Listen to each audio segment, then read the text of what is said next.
Hello everyone and welcome back to Nightmare Tales. I know many of you use these videos to fall asleep, so before you drift off, I'd love it if you could leave a comment letting me know where you're listening from around the world.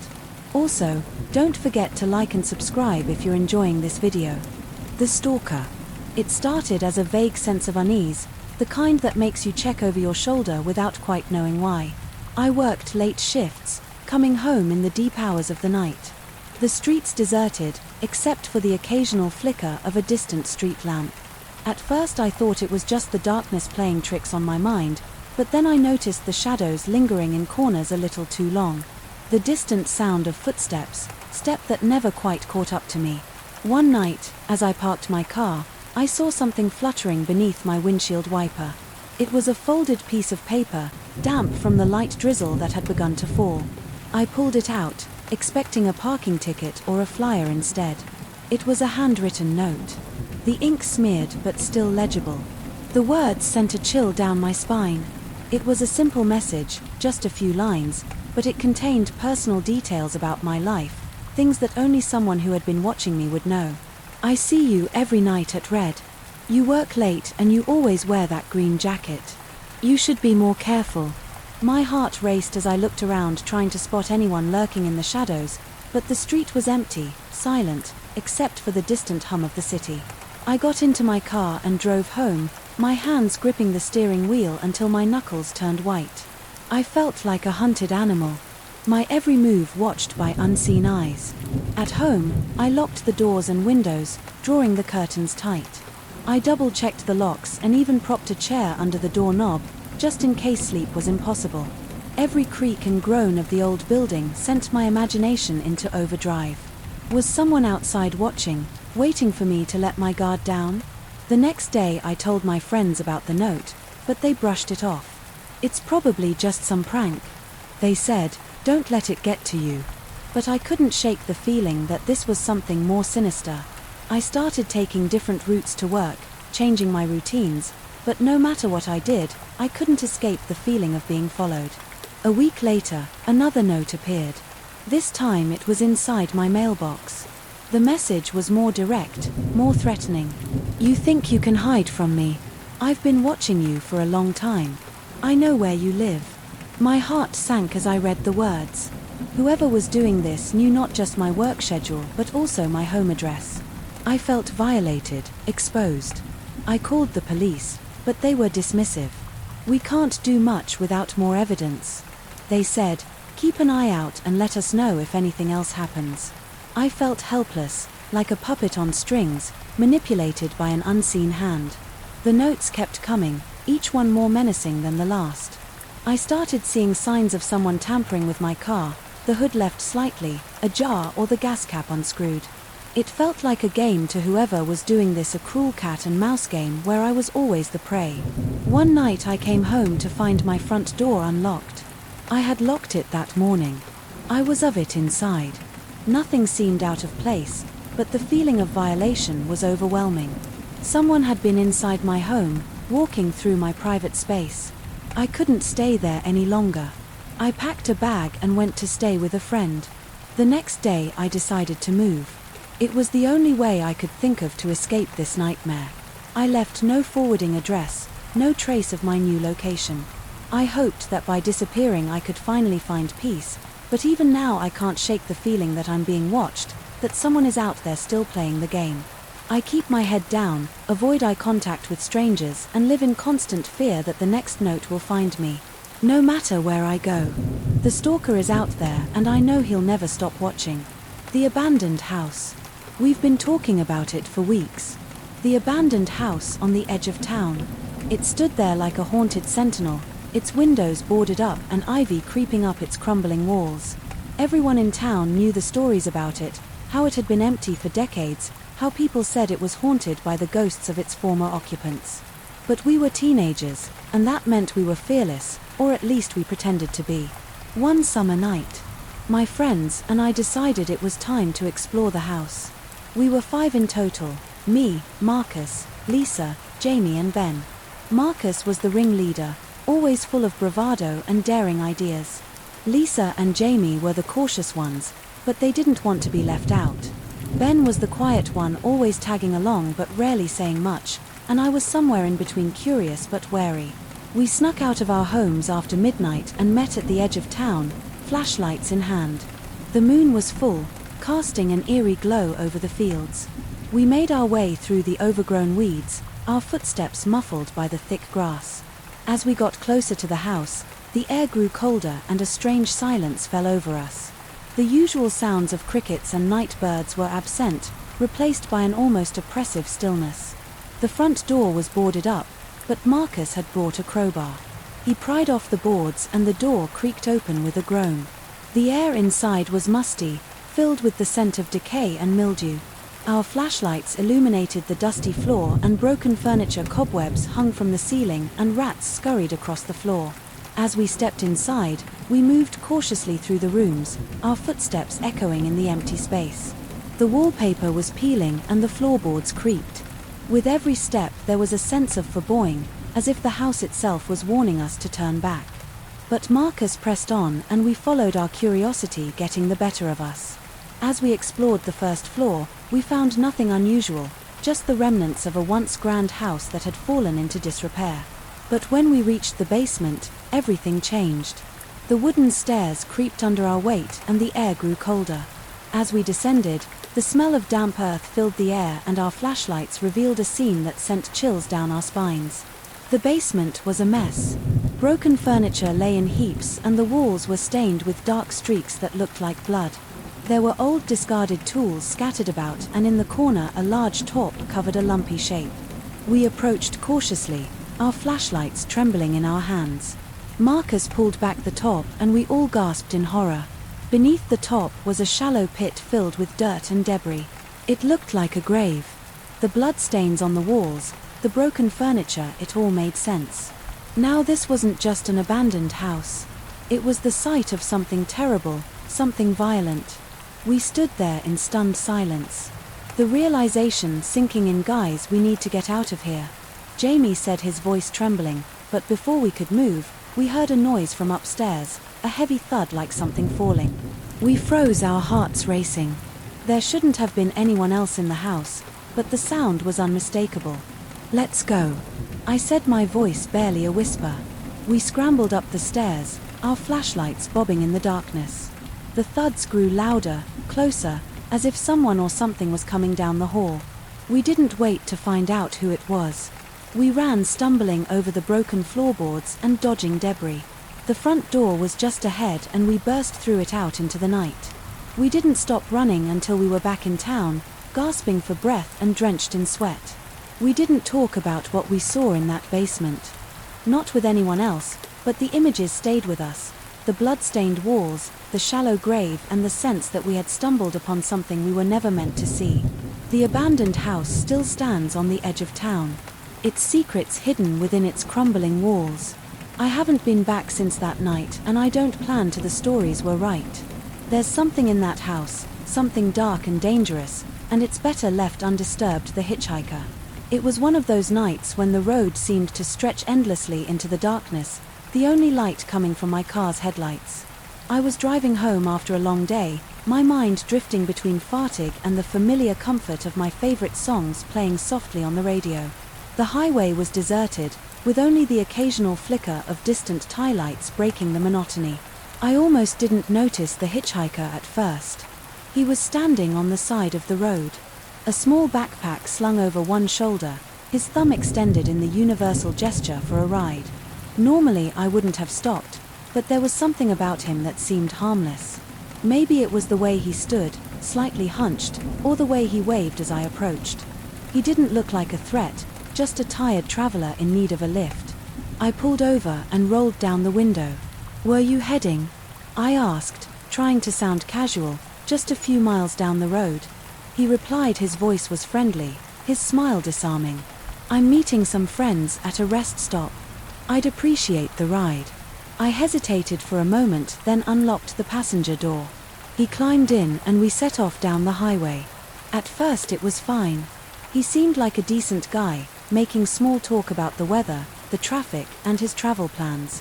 I was glad for the company, and I thought nothing of it when he started asking me questions. "So you live around here?" he asked, glancing at me with those curious eyes. Yeah, not far, I replied, keeping my focus on the road. Got any family in town?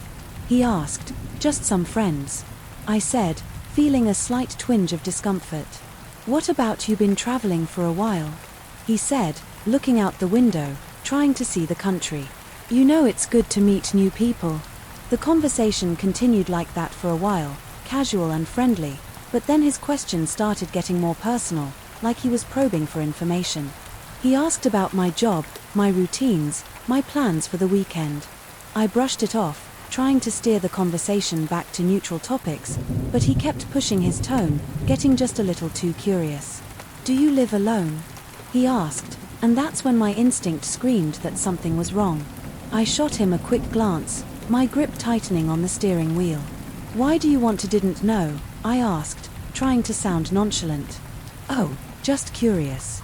He replied with that same smile, but it didn't reach his eyes. I'm always interested in how people live their lives. The mood in the car shifted, the air growing tense and heavy. I knew I needed to get rid of him, but we were in the middle of nowhere, miles from the nearest town. I couldn't just stop and let him out. It felt too risky. I had to think fast, come up with a plan to get him out of my car without raising suspicion. So what about this rest stop? I asked, trying to sound casual. Is it coming up soon? Yeah, just a few more miles, he said. His gaze fixed on me. It's a nice spot, you should check it out. I nodded, pretending to be interested, but my mind was racing. I had to get him out of the car and I had to do it without making him suspicious. I slowed down as we approached the next exit, hoping to find a place to drop him off. Hey, there's a gas station coming up, I said, pointing to the sign. You want to stop there and grab a drink? He hesitated for a moment, then nodded. Sure, sounds good, he said, his tone neutral, but his eyes sharp. I pulled into the gas station, my heart pounding in my chest. I needed to stay calm, act normal and find a way to get him out of my car without drawing attention. I parked near the entrance, turned off the engine and turned to him with a forced smile. Well, this is where I stop, I said, hoping my voice didn't betray my nerves. Good luck with your trip. He seemed to hesitate, as if he was deciding whether to push his luck or not, but then he nodded and grabbed his backpack. Thanks for the ride, he said, stepping out of the car. Maybe I'll see you around. I didn't wait to see if he was serious or not. As soon as he was out of the car, I drove off my hands, shaking on the steering wheel. The road ahead was empty, but the darkness felt oppressive, like it was closing in on me. I knew I'd made the right choice, but I couldn't shake the feeling that I'd narrowly escaped something terrible. I kept driving, not stopping, until I was safely back in my own neighborhood. From then on I never picked up another hitchhiker. It just wasn't worth the risk, the wrong delivery. It was just another ordinary day or so. I thought I had just gotten home from work, ready to settle into my usual evening routine. As I walked up to my front door, I noticed a package sitting on the doorstep. It was a plain brown box, nothing out of the ordinary, except that it wasn't addressed to me. There was no name, just my address, but I didn't recognize the sender's name. On the label, the return address was blacked out, completely unreadable. The curiosity got the better of me. I thought it might be something intended for a neighbor, but there were no other markings on the package. To give me a clue, maybe it was a mix-up from the delivery service, I reasoned. Still, I couldn't help but feel a twinge of unease. I brought the package inside, deciding to open it and see if there were any clues about who it belonged to. I sat down at my kitchen table and carefully peeled back the tape. Inside was a stack of photographs wrapped in plastic. I took them out, expecting to find snapshots of a family vacation or something equally benign. But as I flipped through the photos, my heart sank and a cold chill ran down my spine. The photographs were of people, men and women, all tied up and gagged, their expressions a mixture of fear and helplessness. Some of them had bruises on their faces and arms, as if they had been beaten. The backgrounds in the photos varied, but they all seemed to be taken in dimly lit rooms, with shadows looming in the corners. There was no explanation, no context. Just these horrifying images. I felt a surge of panic. Who would send something like this? Was it a sick prank or something more sinister? I had no idea what to do with the photos. I couldn't just throw them away. That seemed wrong, as if I was ignoring something terrible, but I also couldn't keep them in my house knowing what they depicted. My first instinct was to call the police, but then I hesitated. What if this was some kind of setup? What if the sender knew I would open the package and then called the authorities? Would I become a target if I got involved? My mind raced. With all the worst-case scenarios, each one more terrifying than the last, I decided to take a different approach. I grabbed a pair of gloves from under the sink, not wanting to leave any fingerprints on the photographs, and carefully placed them back in the box. I then sealed the package with new tape and wrote a note on the front, "Wrong delivery. Please return to sender." I left it on my doorstep, hoping that whoever delivered it would take it back, and that would be the end of it. The next day the package was gone. I felt a brief sense of relief, thinking that maybe it had all been a mistake, a simple mix-up that was now resolved. But that feeling didn't last. Long as I was driving to work, I noticed a car following me. It was a nondescript sedan, dark grey with tinted windows. I didn't think much of it at first, but then I realized it had been behind me for several miles, never getting too close but always keeping me in its sights. My anxiety grew as I drove. Was it related to the package? Was someone watching me, waiting to see what I would do with the photographs? I didn't want to jump to conclusions, but I couldn't ignore the growing sense of unease at work. I couldn't focus. I kept glancing out the window, half expecting to see the grey sedan parked in the lot. It wasn't, but the fear lingered, gnawing at my nerves. I decided to leave early, hoping to avoid whoever might be watching me. On my way home, I took a different route, weaving through side streets and taking random turns to throw off anyone following me. But no matter where I went, I couldn't shake the feeling that I was being watched. The paranoia grew with each passing hour until I couldn't take it anymore. I drove straight to the police station. Package or no package? I knew I had to report what I saw, even if it meant drawing unwanted attention. When I walked through those doors, I felt a strange mix of fear, relief, like I was stepping into the light after being trapped in the darkness.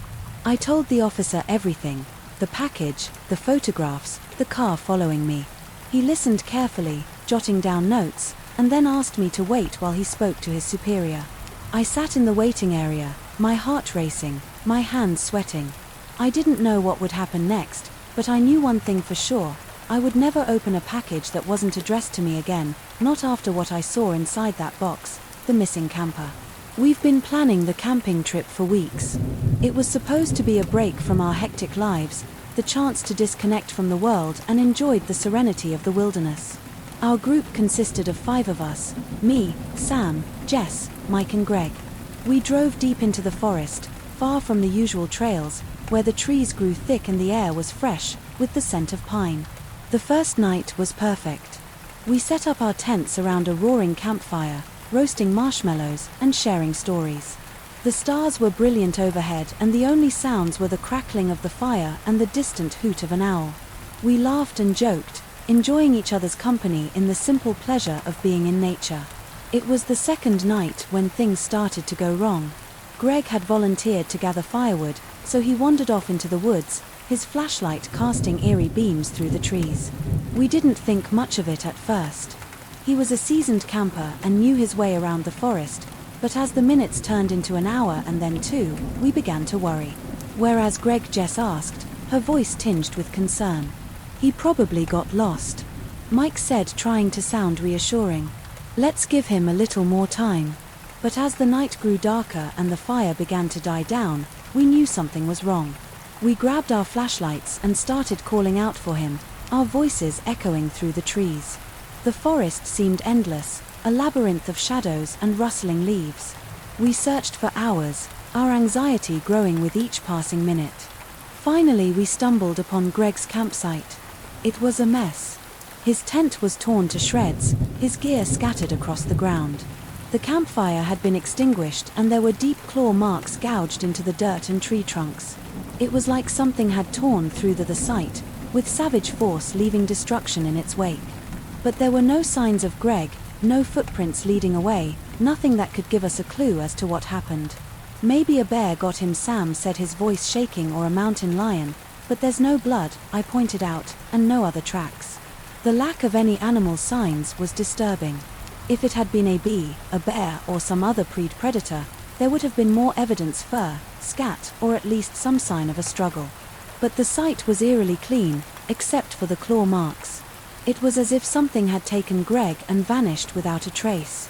We continued searching through the night, but there was no sign of him.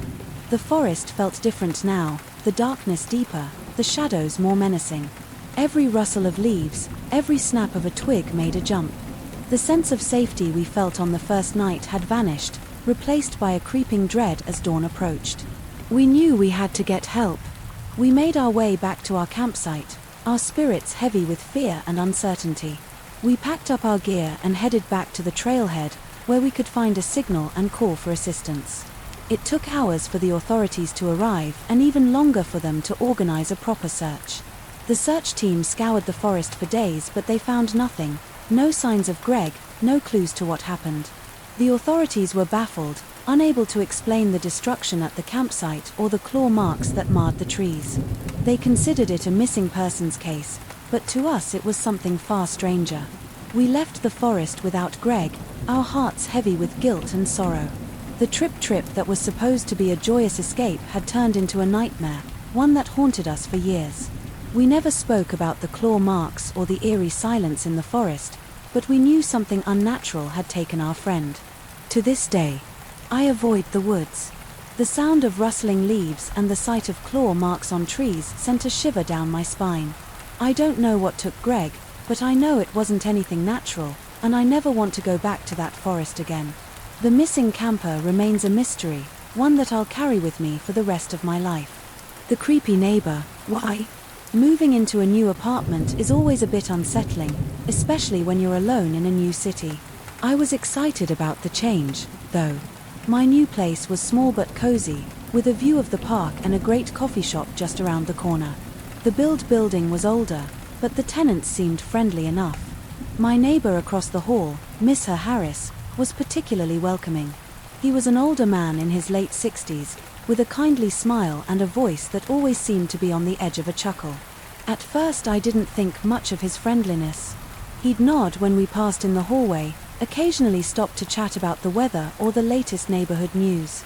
It felt like the usual small talk neighbors made, and I was happy to have a friendly face nearby. But then I started to notice things that made me uncomfortable. It began with the way he seemed to be around. Whenever I left my apartment, I'd open the door to go to work, and there he'd be checking his mail or pretending to fiddle with his keys. He always had a comment about my outfit or a question about where I was heading. I brushed it off as just neighborly curiosity, but it started to feel like he was watching me a little too closely. The first time I saw him through his window, it was late at night. I was in my living room reading a book. When I glanced out the window and saw his silhouette in his apartment across the courtyard. He was just standing there, his curtains slightly open, staring into my living room. I felt a shiver run down my spine, but I told myself it was a coincidence.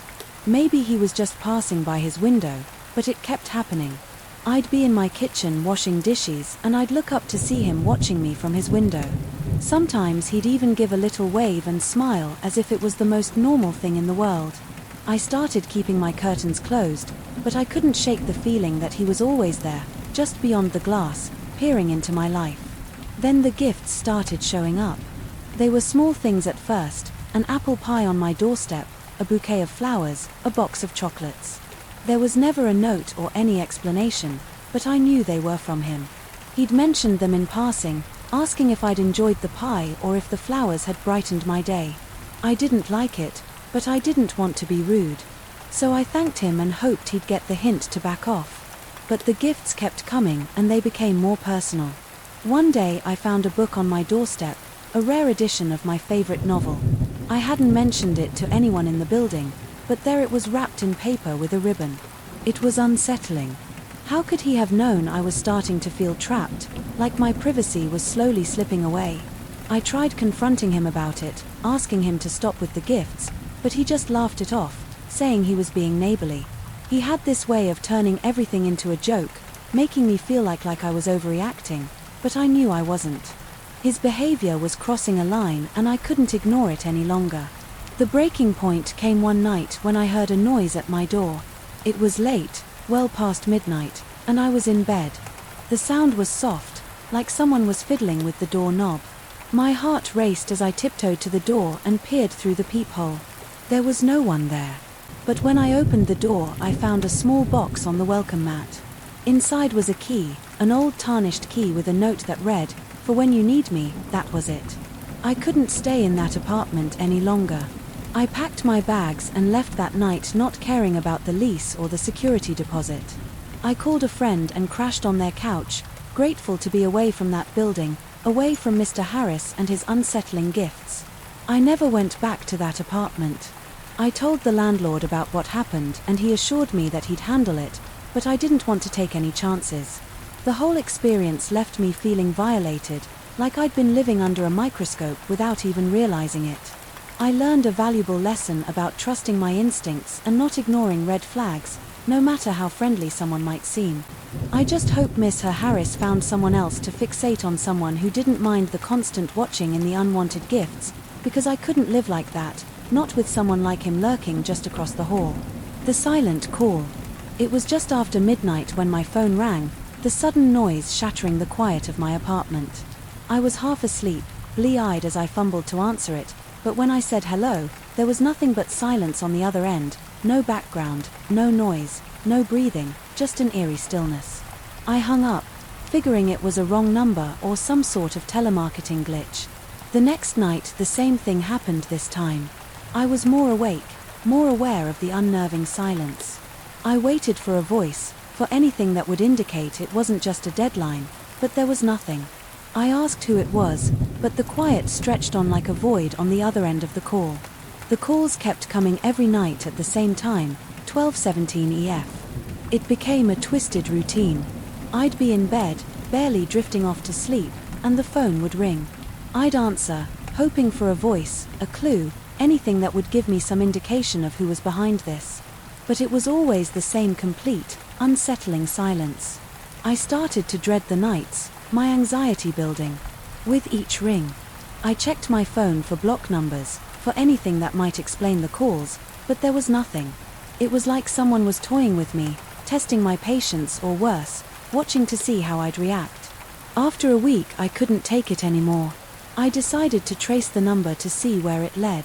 It was an unlisted number, but I had a friend who worked in telecommunications and he owed me a favor. I called him explaining what had been happening and he agreed to help. It took a few days, but he finally got back to me with an address. When he told me where it was, my blood ran cold. The address was right next door to my workplace. It was a small office building, mostly empty after hours, with a few businesses that operated during the day.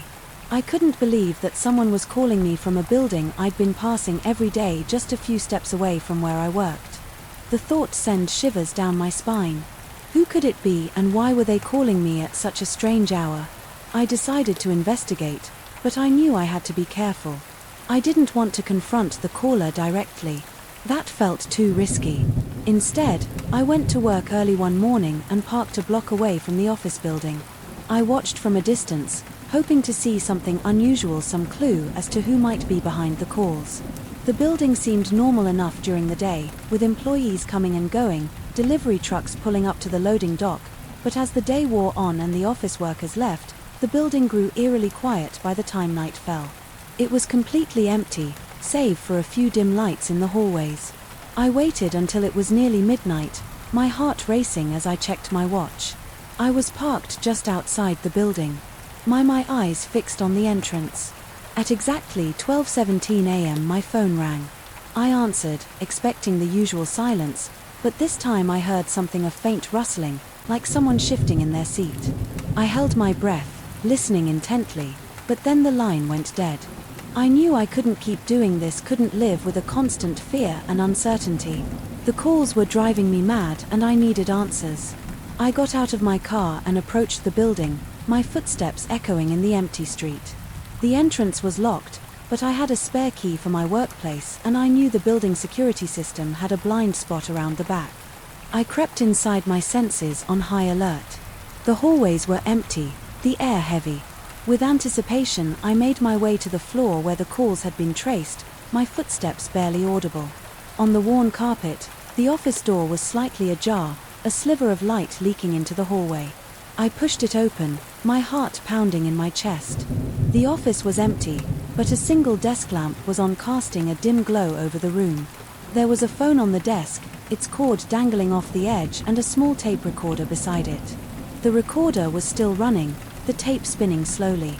I played it back, my hands trembling, and heard my own voice on the other end asking who was there, pleading for a response. But there was nothing. Just the same eerie silence. The calls had been coming from an empty office, from a phone that had been left off the hook. It didn't make sense who would set this up and why. I turned to leave, my mind racing with questions, but as I reached the door I saw something that made my blood run cold. There was a note taped to the back of the door, written in a messy scrawl, "See you tomorrow night." It said I didn't stay. To find out what that meant, I fled the building, my footsteps echoing in the empty hallway, my breath coming in ragged gasps. I knew I couldn't go back to work, couldn't risk being that close to whoever was behind this. I left the city the next day, abandoning my job in my apartment. It was the only way I could escape the silent calls and the unnerving message left for me. I never found out who was behind it or why they chose me, and I never went back to that office building. But every night, just after midnight, I find myself glancing at my phone, dreading the possibility that it might start ringing again, the strange tenant. As a landlord, you get used to a certain rhythm. People come and go, leases are signed and rent is collected. It's usually a straightforward business, dealing with minor repairs and tenant complaints, but every now and then you come across someone who gives you that uneasy feeling, the kind that makes you double-check the locks at night. That's how I felt about Mr. Timmons. He was one of my longest-standing tenants, always paid his rent on time, never caused a fuss, but there was something off about him, something I couldn't quite put my finger on. He never left his apartment during the day, and I rarely saw him interact with anyone else in the building. The other tenants didn't seem to know him either. He was a ghost, a shadow that moved through the halls at odd hours. At first I thought he was just a reclusive sort. Not everyone enjoys socializing, and I respected his privacy. But then I started hearing things, strange sounds coming from his apartment late at night. It wasn't just music or a television turned up too loud. It was more like muffled voices, as if there was a gathering of people behind his door. But every time I passed by, the noise would stop and the lights would be off. One night I heard something that made my blood run cold. It was a scream, of short, sharp scream, like someone in pain or fear. I rushed to his door, banging on it with my fist, but there was no answer. I called out, asking if everything was okay, but there was only silence. I had a spare key, but I hesitated. What if it was just my imagination or some weird movie he was watching? I didn't want to overreact. The next day I saw Mr. Timms in the hallway as if nothing had happened. He greeted me with his usual nod and that strange, empty smile. I asked if everything was all right, mentioning the noise I heard the night before, but he brushed it off. Must have been the TV. He said, his voice calm and collected. "Sorry if it disturbed you. I knew something was wrong, but I couldn't prove it." The other tenants began to notice the same things, the strange noises, the odd hours, the way Mr. Timmons seemed to disappear for days at a time, only to reappear without explanation. People started to avoid him, whispering about the creepy tenant on the third-floor door. One day I received a call from one of the other tenants. They complained about a foul smell coming from Mr. Timmons' apartment, like something was rotting inside. I couldn't ignore it any longer. I had to investigate. I knocked on his door, but there was no answer. I called his phone, but it went straight to voicemail.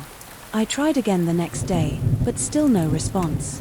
I decided to enter the apartment using my spare key. As I stepped inside, the smell hit me, a putrid stench that made me gag. The apartment was dark, the curtains drawn tight. I fumbled for the light switch, my hands trembling, and when I turned on the lights I saw the source of the smell. A pile of trash had accumulated in the corner, old food containers and rotting garbage. It was disgusting, but it wasn't what caught my attention. What stopped me in my tracks was the wall, an entire wall covered in photographs. They were photos of the other tenants, taken without their knowledge from various angles. Each photo had a face crossed out with a thick black marker. I felt a chill run down my spine as I examined the photos. Some of them were recent, taken just days before, while others were from months ago. It was like Mr. Timmons had been watching everyone in the building, keeping tabs on us in this off. For some unknown reason, I didn't stay to find out more. I called the police and reported what I'd found, my heart racing with fear and anger. When the officers arrived, they searched the apartment but found no sign of Mr. Timmons. He had vanished, leaving behind his wall of photographs and the smell of decay. The authorities launched an investigation, but they never found him. The photos were taken as evidence, and the other tenants were warned to be cautious. The whole building was on edge, and I knew I couldn't keep renting out that apartment. It was tainted by the memory of Mr. Timmons in his sinister wall. I sold the building a few months later, moving to a new city to escape the haunting memories, but I could never escape the feeling that he was out there somewhere watching from the shadows. The thought of those photos with the faces crossed out still sends shivers down my spine. I learned a valuable lesson as a landlord. Sometimes the most seemingly innocent tenants can be the most dangerous. The wrong turn. I was on my way to a friend's house, driving through the back roads of a rural area I wasn't familiar with. It was late afternoon and the sun was beginning to set, casting a warm glow over the fields and forests. My GPS had lost its signal, leaving me to navigate using road signs and intuition. I thought I was on the right path, but then I missed a turn and found myself on a narrow dirt road heading deeper into the woods. I knew I had taken a wrong turn, but I figured I could just turn around and find my way back to the main road. But the farther I went, the more desolate the landscape became. The trees grew thicker, their branches intertwining overhead, blocking out the setting sun. The road was rough, full of potholes and uneven terrain. It felt like I was driving into the middle of nowhere. As I rounded a bend, I saw a rundown house at the end of the road. It was old and dilapidated, with peeling paint and broken windows. An overgrown yard surrounded it, filled with discarded machinery and rusted car parts. A group of men stood outside, leaning against an old truck, their eyes fixed on my car. As I approached, I slowed down, realizing I needed to turn around and get out of there. But, as I did, one of the men stepped forward, waving his hand as if to get my attention. He had a scruffy beard and a hard expression, his eyes narrowing. As he walked toward me, the other men followed, spreading out to surround my car.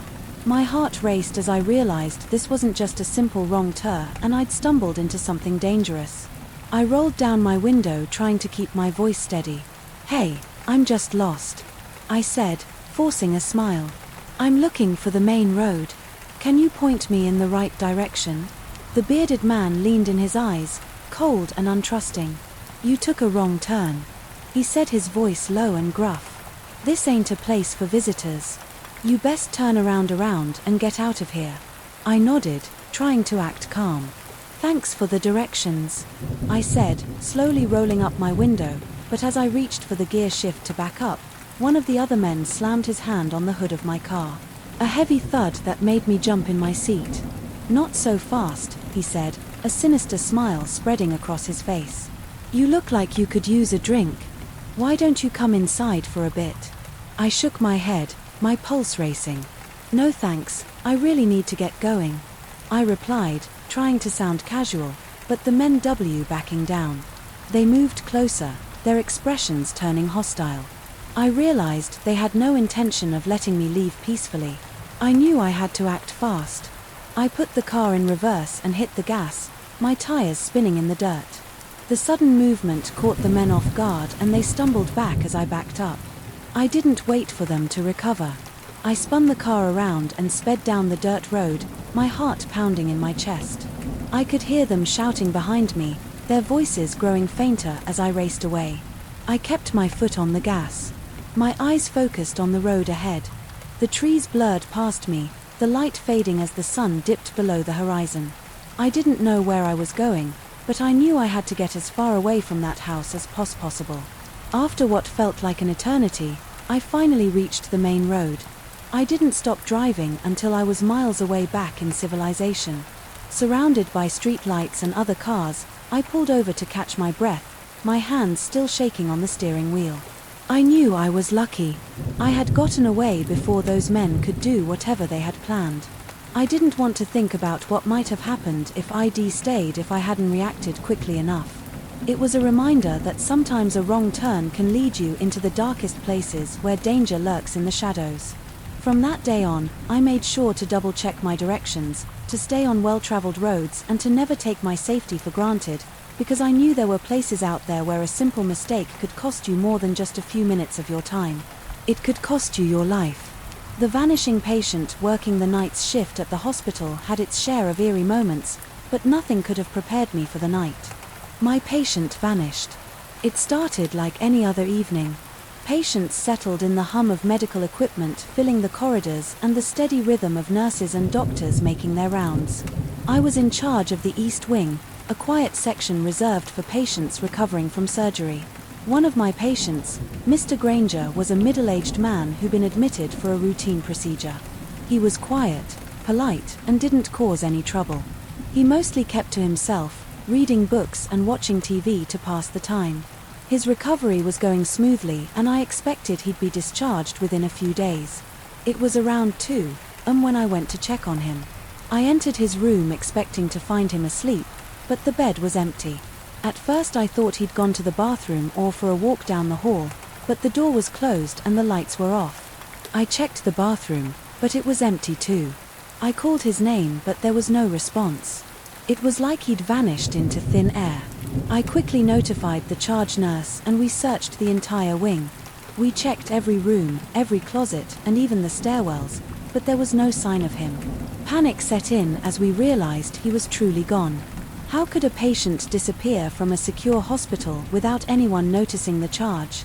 Nurse called security and they reviewed the security footage. I watched over their shoulders, my stomach churning with anxiety. The cameras covered the entire East Wing with feeds from the hallways and exits.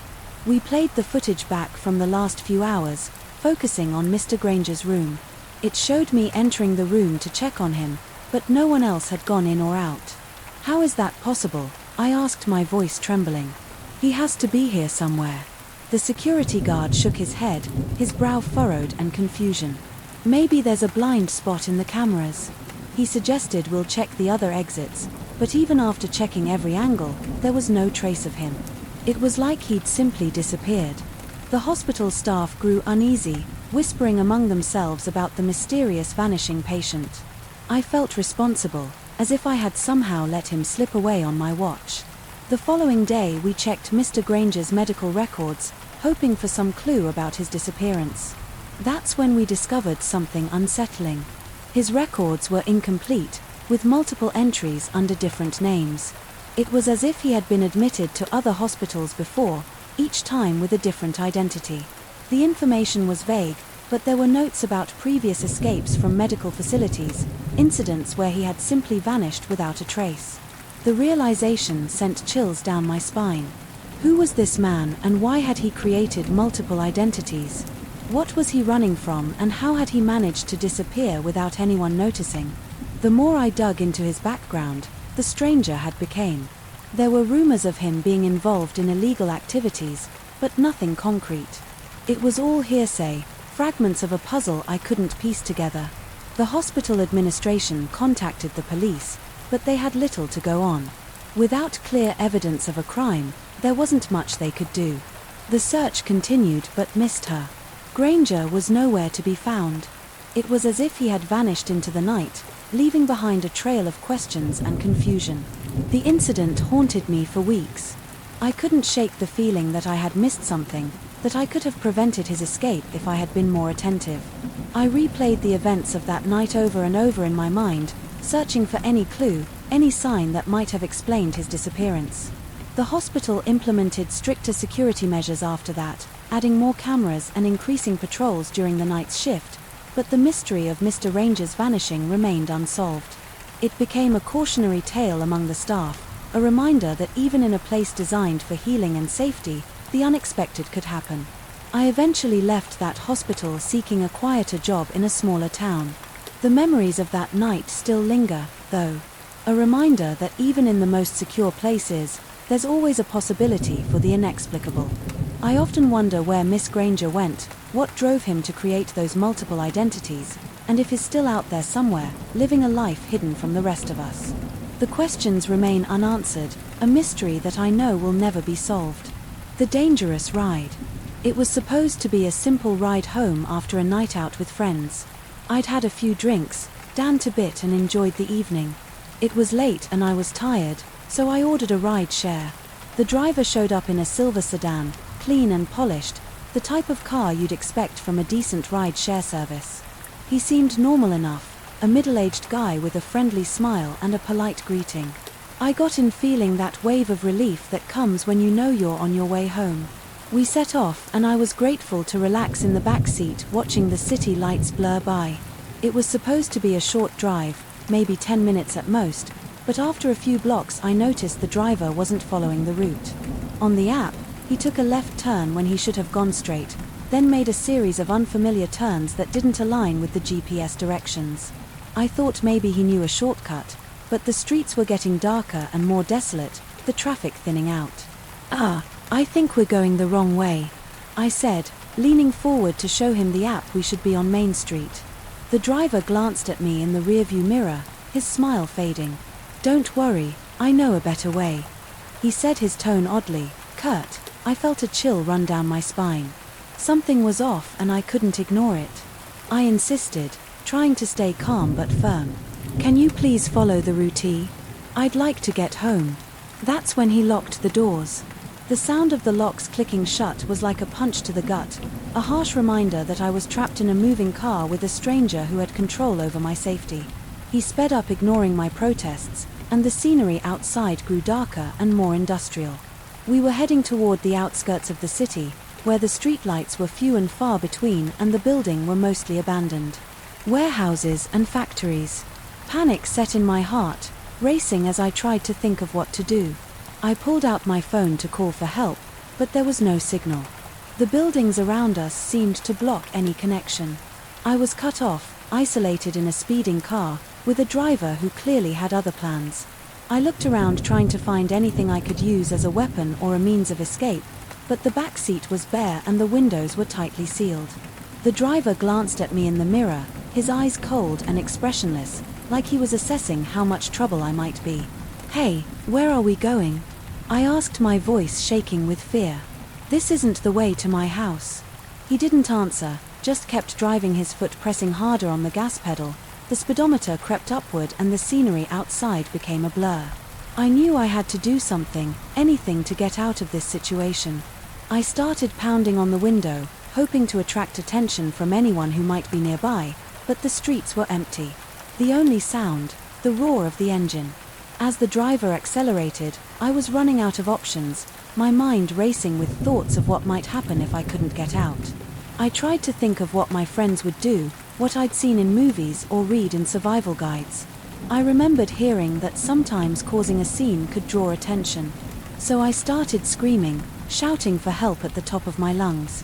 The driver seemed taken aback by my outburst, his grip on the wheel tightening as he glanced around nervously. He hadn't expected me to react like this, and for a moment he seemed uncertain. That was my chance. I lunged forward, grabbing the back of his seat and shaking it, trying to throw him off balance.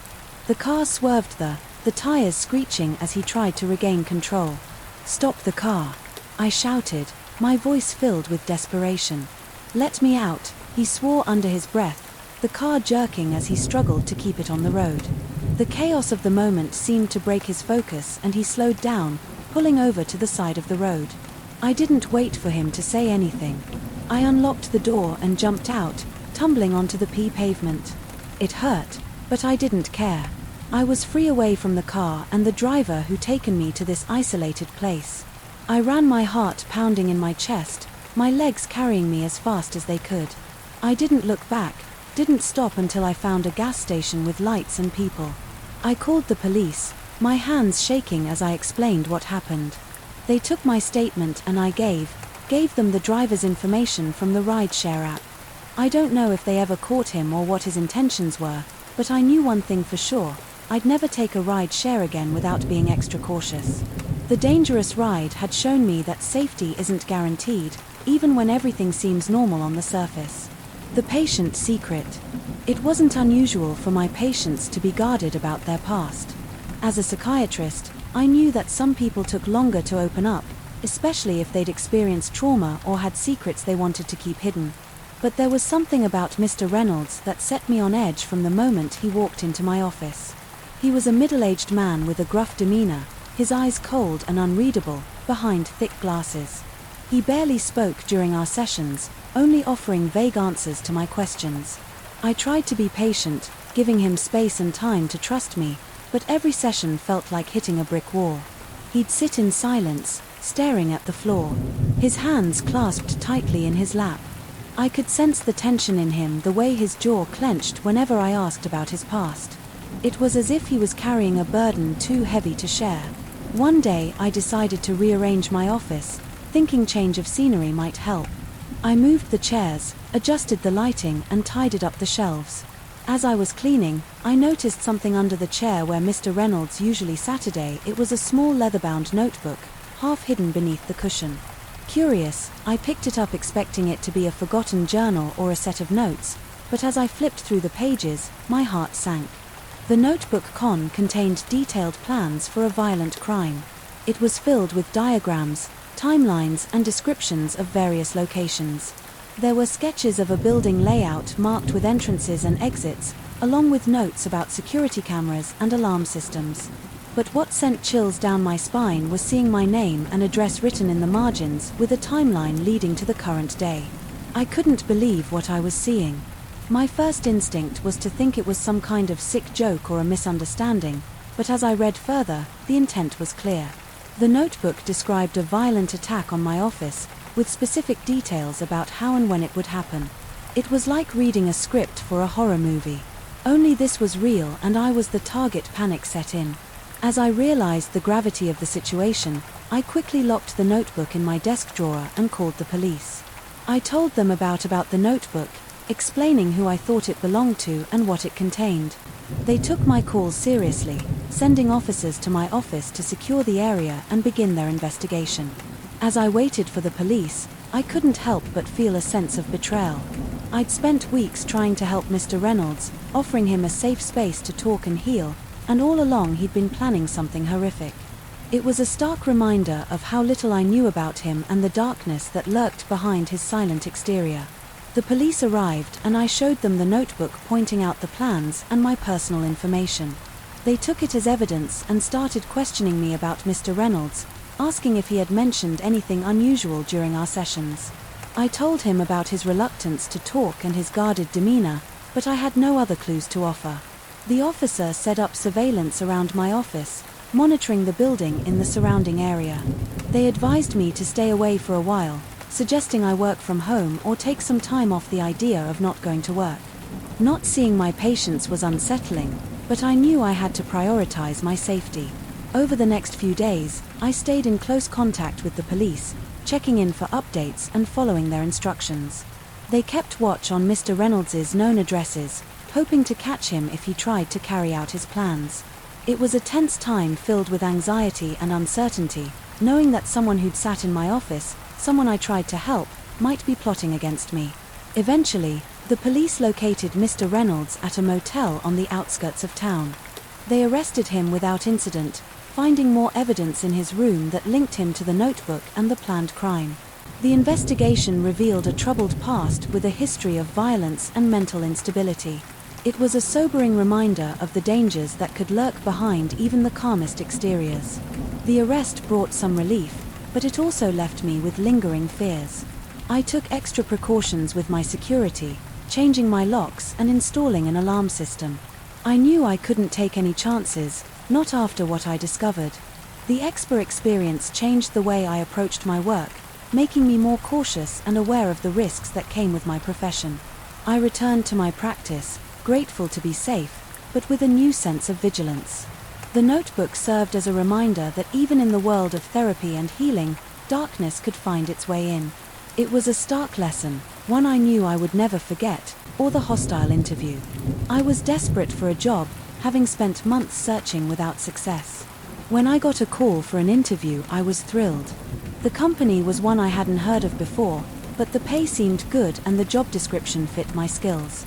The only odd thing was the location, a remote office building on the outskirts of town. It was tucked away in an industrial area surrounded by warehouses and factories. I figured it was just a small startup trying to save on rent, so I didn't think much of it. On the day of the interview, I drove out to the address following my GPS through a maze of narrow streets. The building was old and worn, with cracked windows and graffiti on the walls. There were a few cars parked out front, but the place looked almost deserted. I hesitated for a moment, wondering if I'd made a mistake, but I had come this far and I needed the job. I went inside and the air was musty. The hallway dimly lit. There was a receptionist desk near the entrance, but no one was there. I called out, but there was no response. I checked my watch thinking I might be early, but I was right on time. A sense of unease settled over me, but I told myself to stay calm to give it a chance. After a few minutes, a man appeared from a side door. He was tall and burly, with a thick beard and a scowl on his face. He introduced himself as the interviewer, his voice gruff and unfriendly. He barely looked at me as he led me down the hallway, his footsteps heavy on the worn carpet. We entered a small office, bare except for a desk and a couple of chairs. The walls were stained and there were no windows. It felt claustrophobic, the kind of place that made you want to leave as soon as possible. The interviewer sat down behind the desk and gestured for me to take a seat, his eyes boring into me, his demeanor tense. The interview started with basic questions about my experience and skills, but his tone was harsh, almost accusatory. He seemed more interested in finding faults than in learning about my qualifications. He asked me about my previous jobs, but his questions quickly turned personal, delving into my family background and relationships. It felt invasive, like he was trying to unsettle me when he asked my marital status and whether I had children. I knew he was crossing the line. I'm not sure that's relevant to the job, I said, trying to keep my voice steady. The interviewer leaned back in his chair, his expression turning cold. I'm the one asking the questions, he snapped. You better answer them if you want this job. I felt my stomach tighten with anxiety. This wasn't a normal interview. It was hostile, aggressive, and wrong. I decided I had to leave, but when I stood up to go, the interviewer slammed his hand on the desk, his eyes blazing with anger. Where do you think you're going? He growled, his voice filled with menace. I backed away, my heart racing. I'm leaving, I said, trying to sound firm. This interview is over, but when I reached the door it was locked. I jiggled the handle trying to force it open, but it wouldn't budge. Panic set in as I realized I was trapped in a small windowless office with a man who was growing increasingly aggressive. I turned to face him, my hands trembling with fear. Open the door, I demanded, my voice shaking. The interviewer stood up, his fists clenched, his expression violent. You're not going anywhere until I say so, he said, taking a step toward me. I knew I had to act fast. I grabbed the nearest chair and swung it at the door, the impact sending a shock wave through my arms. The door didn't break, but the noise was loud enough to be heard down the hallway. I swung again, shouting for help, hoping someone would hear me. The interviewer lunged forward, his movements quick and aggressive, but I was ready. I swung the chair at him, catching him off guard. He stumbled back, cursing and clutching his shoulder. I took the opportunity to smash the chair into the door again, finally breaking through the lock. I ran down the hallway, my heart pounding in my chest. I didn't know where I was going, but I knew I had to get out of that building. I found the main entrance, the door, swinging open. As I pushed it with all my strength, I didn't stop running until I was back in my car, my hands shaking. As I fumbled for the keys, I drove straight to the nearest police station, reporting the incident and giving them the address of the office building. The officers took my statement, assuring me they would investigate. I never found out what happened to the interviewer or what kind of operation was going on in that building, but I knew I was lucky to escape. From that day on, I was more cautious about job interviews, always researching the company and verifying the location before I went. The hostile interview had shown me that even something as ordinary as a job search could turn dangerous, and I wasn't going to take any chances. The experience left me shaken, but it also made me more aware of the risks that could be lurking in unexpected places. The stranger in my house coming home after a weekend getaway is usually a comforting feeling, but this time it was different. As soon as I walked through the front door, something felt off. The air had a faint scent of cigarette smoke, and I don't smoke. I brushed it off at first, thinking maybe it was just the smell of the neighborhood, or perhaps a neighbor had a party while I was away. But as I moved through my house, I started noticing subtle changes, things that shouldn't have been different. It began with the small stuff. The chair in my living room was slightly out of place, shifted just a few inches from where I usually kept it. The kitchen cabinets had a few doors, left ajar, and there was a cup on the counter that I didn't remember leaving there. I chalked it up to my own forgetfulness. Maybe I had been in a rush before I left, or maybe it was just a quirk of the house. But then I found my bedroom door slightly open, just a crack enough to see inside. I was sure I had closed it before leaving, but now it was ajar, like someone had been in there. My heart sank as I walked into the room, my eyes scanning for anything out of place. My bed was made, but the covers looked like they'd been disturbed, not quite as smooth as I left them, and there was a faint smell of perfume in the air, something sweet and flowery, nothing I owned. I started feeling uneasy, a growing sense of dread creeping up my spine. I checked my closet, my dresser drawers, and the bathroom. Everything seemed intact, but the sense of violation was overwhelming. Someone had been in my house, moving things, touching my belongings. It was subtle, but the signs were there. I went back to the living room trying to calm myself, convincing myself that I was just being paranoid. But then I noticed something peeking out from under the couch, a small round object that caught the light. I reached down and pulled it out, my heart skipping a beat as I realized what it was, an ashtray, half filled with ash and a freshly smoked cigarette. I don't smoke, and I don't allow anyone to smoke in my house. The realization hit me like a punch to the gut. Someone had been in my home, and they weren't trying to hide it. They left the ashtray as if it were perfectly normal, like they belonged there. The thought made my skin crawl. I knew I had to call the police, but I was afraid to move, afraid to make noise in case the stranger was still in the house. I slowly backed away from the couch, keeping my eyes on the hallway leading to the bedrooms. The house was silent, but the sense of danger was palpable. I made my way to the front door, my heart racing as I reached for my phone. I called the police, my voice trembling, as I explained what I'd found. They told me to stay on the line and wait outside, assuring me they would send officers to check the house. I slipped out the front door, my eyes darting around, watching for any sign of movement inside. The police arrived quickly and they searched the entire house. They didn't find anyone, but they agreed that something was wrong. They took the ashtray as evidence and checked for fingerprints, but the results were inconclusive. Whoever had been in my house had taken precautions, leaving little trace of their presence. The officers advised me to change my locks and install security cameras, which I did the very next day. The thought of someone breaking into my home, moving my things and leaving behind such a blatant clue filled me with a sense of vulnerability I couldn't shake. I felt like my sanctuary had been violated and I couldn't trust the safety of my own in space. The police continued their investigation, but they never found the intruder. It remained a mystery, an unsettling question mark hanging over my life. I became more cautious, more aware of my surroundings, always double-checking the locks and keeping an eye out for anything unusual. The experience left me with a lingering sense of unease, a constant awareness that someone had been in my home without my knowledge. It changed the way I viewed my house, transforming it from a place of comfort to a place where the shadows held secrets. I knew I'd never feel truly safe there again, not with the memory of the stranger who'd left his mark in the form of a hidden ashtray and a cloud of cigarette smoke. The unsettling discovery. Hiking in remote forests was my escape from the noise and chaos of the city. The silence of the woods, the rustling leaves, the distant calls of birds, it was all a comforting symphony that grounded me. I'd often spend hours exploring trails, losing myself in the beauty of nature, but one day I stumbled upon something that shattered that sense of peace, leaving me with a feeling of dread that I couldn't shake. It was a crisp autumn morning, and I had ventured deep into the forest, following a narrow trail that twisted through the trees. The path was overgrown in places, suggesting that it wasn't used often. I didn't mind. I enjoyed the solitude and the thrill of discovering new places.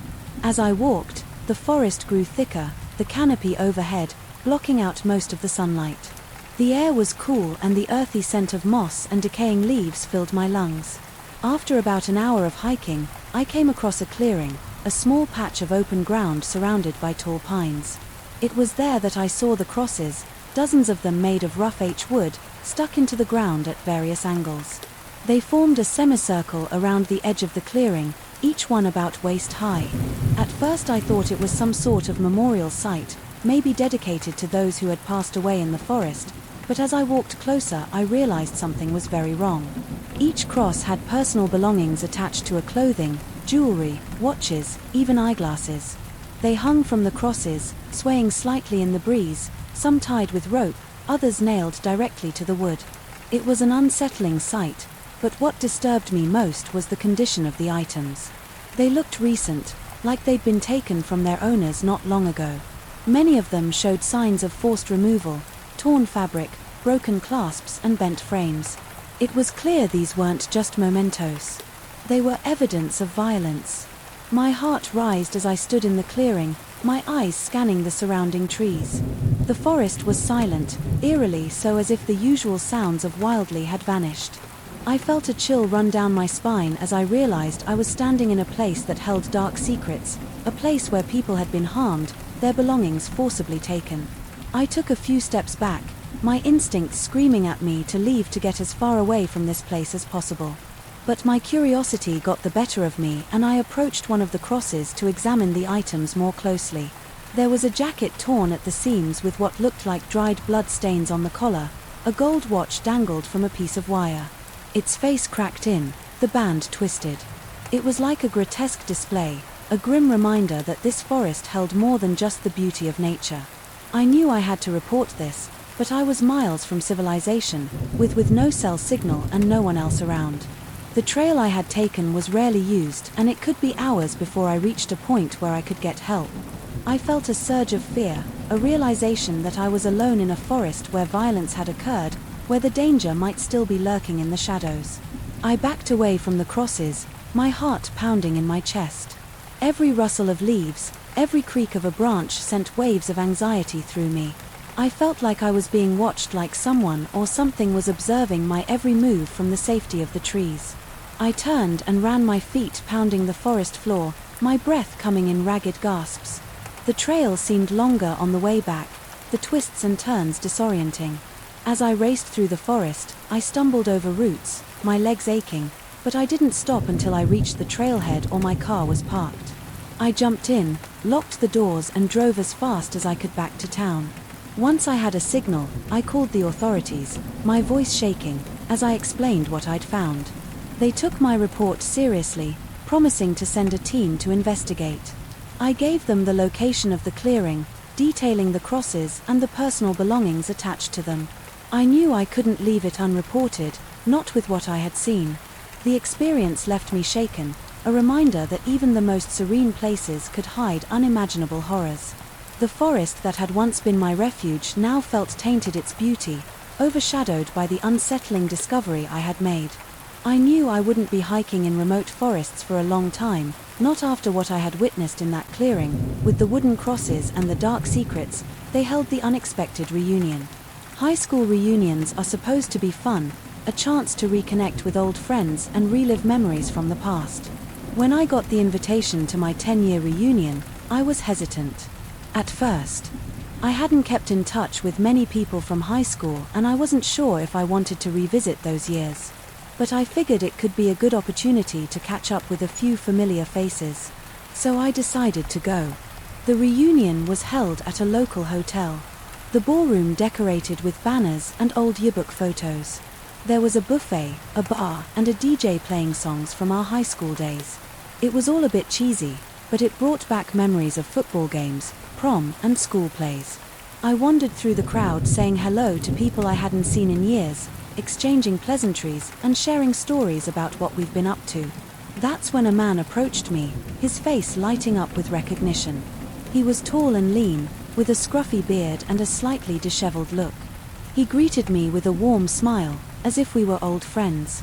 "Hey, it's been ages," he said, clapping me on the back. "I can't believe you're here. It's so good to see you again." I squinted at him, trying to place his face. He seemed familiar, but I couldn't remember his name, and I was sure we hadn't been close in high school.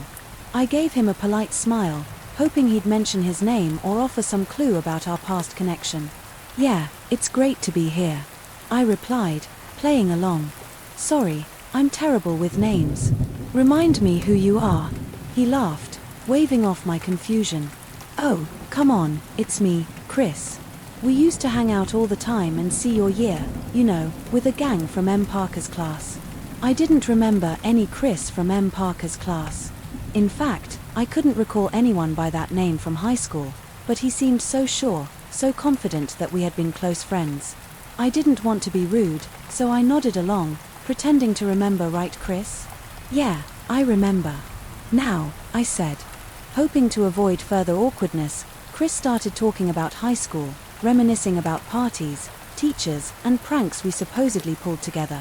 I listened, nodding at the right moments, but I couldn't shake the feeling that something was off. His stories didn't match any of my memories, and the details were vague. At best, it felt like he was fabricating a past that didn't exist, or worse, trying to create a connection where there wasn't one. As the night went on, Chris became more insistent that we had been close friends. He followed me around the ballroom, joining conversations with other people and talking about our good old days. It was starting to feel suffocating, like he was trying to insert himself into my life, rewriting my history to include him. The unsettling part was when he started revealing personal information about me. He mentioned my parents' names, my favorite subjects in high school, and even a childhood pet I'd forgotten about. I hadn't shared any of this with him, and it wasn't the sort of information you'd find in a yearbook. It was as if he'd done extensive research on me, digging into my past to create a narrative that didn't align with my own memories. I excused myself and stepped outside for some air, needing a break from Chris and his unnerving familiarity. The cool night breeze was a relief, but I couldn't escape. Escape aped the feeling that something was wrong. I checked my phone, hoping to find some information about Chris, but I didn't have any messages or notifications from anyone by that name. When I went back inside, I tried to avoid him sticking to groups of people I actually remembered from high school, but Chris was persistent, weaving through the crowd to find me, his enthusiasm growing with each encounter. It felt like he was determined to force for a connection. No matter how uncomfortable it made me, I finally decided to leave the reunion early. I couldn't handle the intensity of Chris's presence, the way he seemed to know too much about me, while I knew nothing about him. As I was leaving, he caught up with me at the door, his eyes intense, his smile slightly manic. "Hey, you can't leave yet, we still have so much to catch up on," he said, grabbing my arm with a grip that was a little too tight. I pulled away my unease, turning into fear. "Sorry, I really have to go," I said, my voice firmer than before. "Maybe we'll catch up another time." He seemed taken aback by my rejection, his smile fading, but he didn't push further, letting go of my arm and stepping back. I didn't waste any time. I left the hotel and headed home, my mind racing with questions about who Chris really was and why he was so insistent that we were close friends.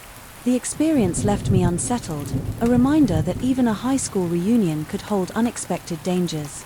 I couldn't shake the feeling that Chris wasn't just some overly enthusiastic classmate, but someone with a deeper, more disturbing agenda.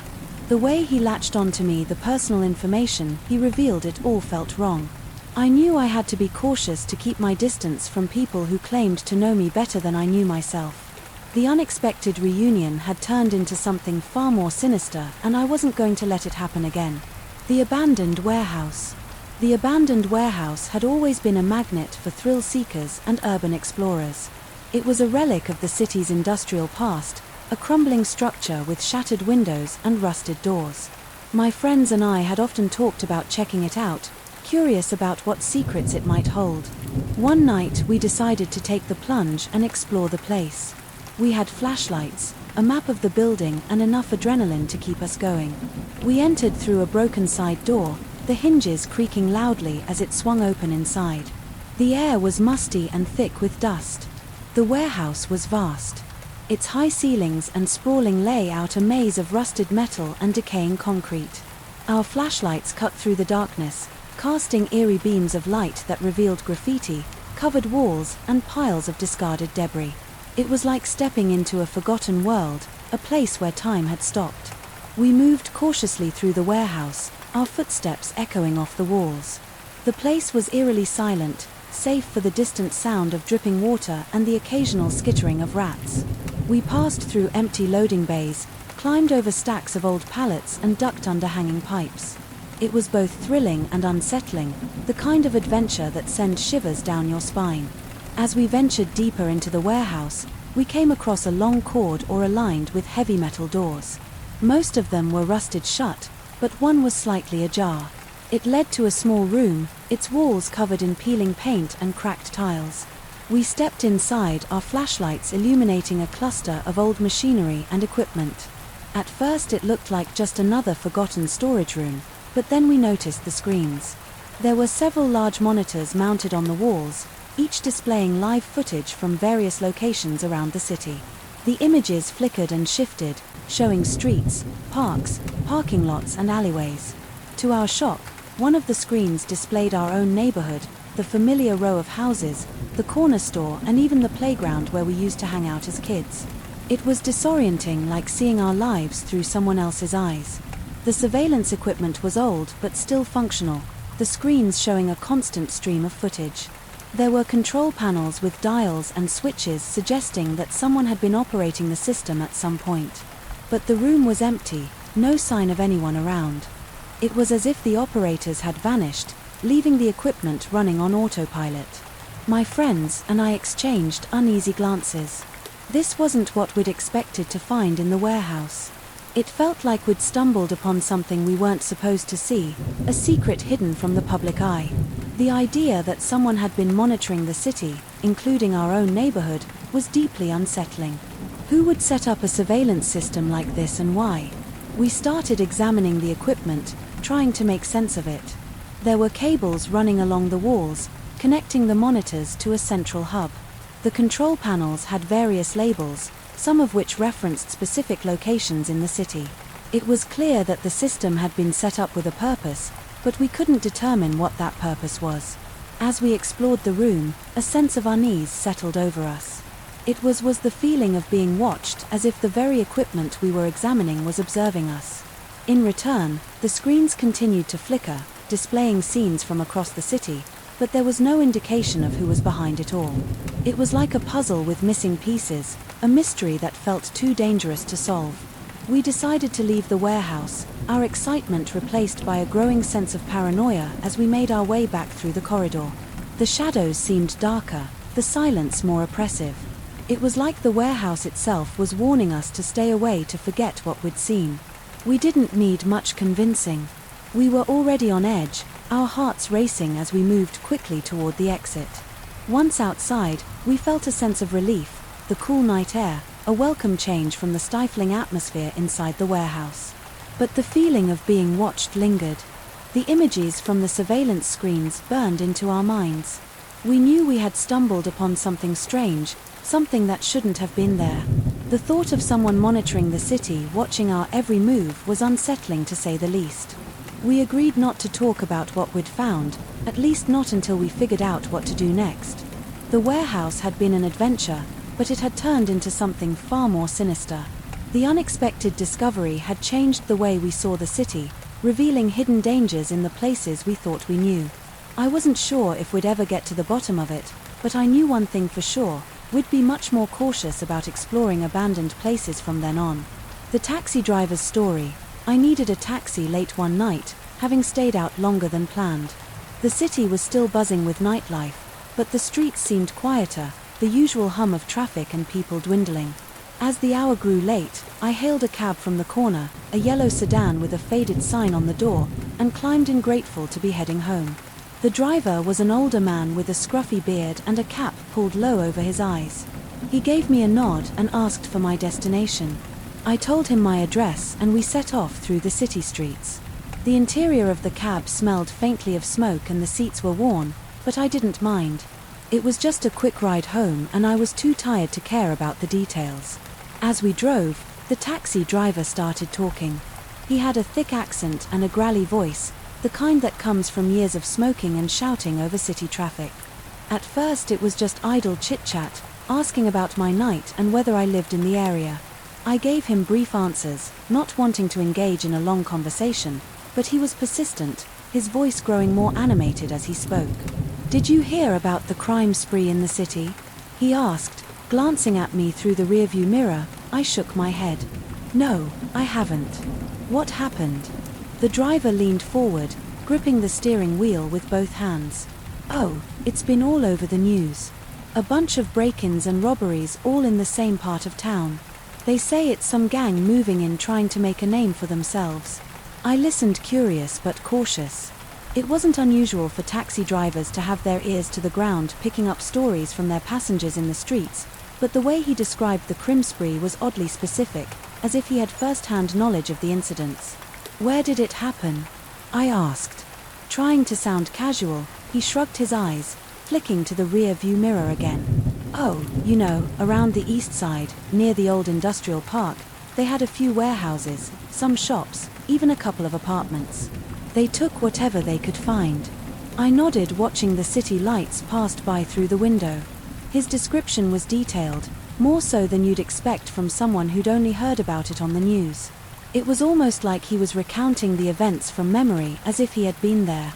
"That's a lot of information," I said, my curiosity getting the better of me. "How do you know so much about it?" The driver smiled, a slow, knowing smile that sent a chill down my spine. "I got my sources," he said, his tone almost playful. "You'd be surprised what you hear when you're driving a cab all night." I didn't like the way he said that, the way his smile lingered as if he was enjoying some private joke. I felt the twinge of unease, the kind that makes you question whether you're in a safe place.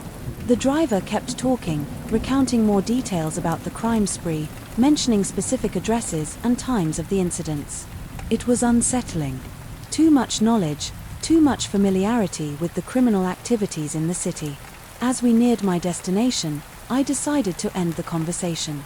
I didn't want to give him any more information about me or my whereabouts out. I directed him to drop me off a block away from my apartment, not wanting him to know exactly where I lived. He didn't seem to mind, just nodded and pulled over to the curb. "Here you go," he said, still smiling. "You have a good night and watch out for those troublemakers." I paid him and stepped out of the cab, the night air cool against my skin. I watched as he drove away. His tail lights disappeared, starring into the darkness. I felt a sense of relief, but also a lingering unease. The taxi driver's story had been too detailed, too intimate with the crimes that had happened in the city. It made me wonder who he really was and how much he knew. As I walked home, I kept glancing over my shoulder, feeling the weight of his smile and his knowing eyes. I couldn't shake the feeling that he wasn't just an ordinary taxi driver, but someone with connections to the darker side of the city. The ride home had turned into something more than just a late-night journey. It was a glimpse into a world I didn't want to be part of. I knew I'd be more careful with taxis from then on, avoiding those that seemed too eager to share stories or ask personal questions. The taxi driver's unsettling story had taught me that even the most ordinary encounters could hold hidden dangers, and I wasn't about to take any chances. The city had its secrets, and I was determined to stay far away from them. The suspicious caregiver, hiring a caregiver from my elderly parent, was supposed to be a relief way to ensure they received the support and care they needed. My parent was struggling with mobility and some memory issues, and I couldn't be there all the time. The caregiver seemed perfect, recommended by an agent, Agsi, with a good reputation. She was in her early 30s with a friendly smile and a calm demeanor. I thought I'd found someone I could trust. At first everything seemed fine. The caregiver, Emily, was attentive and kind to my parent, helping with daily tasks and engaging them in activities to keep them occupied. She had a gentle touch, always patient and understanding. My parents seemed to like her, and I felt a sense of relief knowing they were in good hands. But as the weeks went by, I started noticing small things that felt off. It began with personal items disappearing. Nothing valuable, just little things like a favored pen or a pair of reading glasses. I figured my parent might have misplaced them, given their memory problems, but the pattern continued. Items would go missing, then reappear in strange places like under the couch behind a bookcase.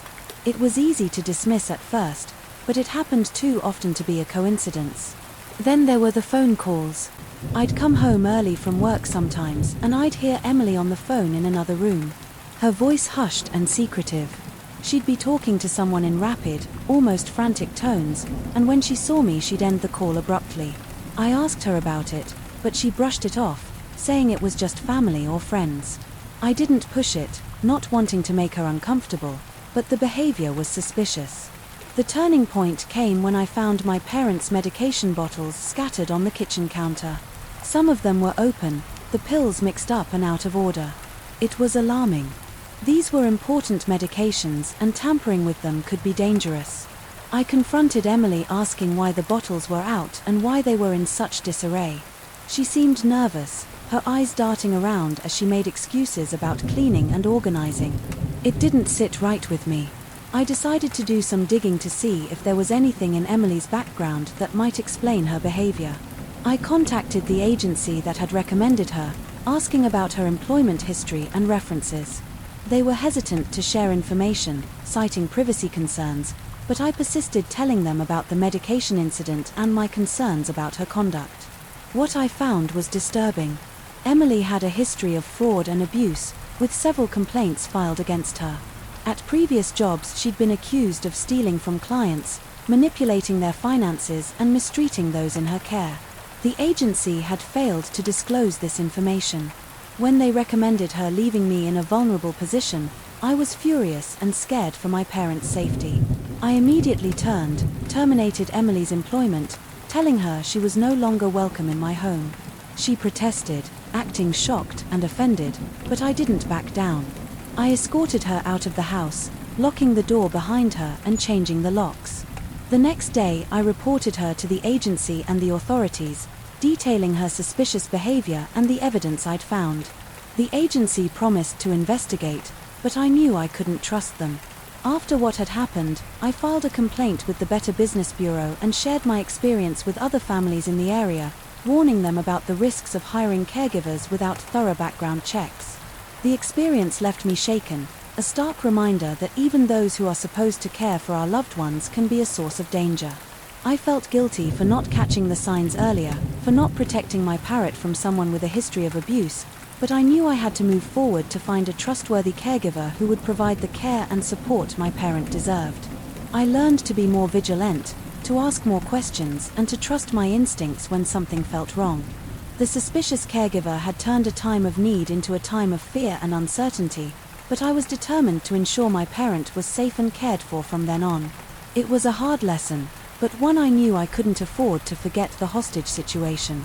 Dinner at a nice restaurant was supposed to be a break from the stress of the week, a chance to unwind, enjoy good food and catch up with friends. The place was bustling, with people, the lights low and the atmosphere warm. It was the kind of spot that was always filled with laughter and the clinking of glasses. My friends and I had a table near the back away from the main entrance.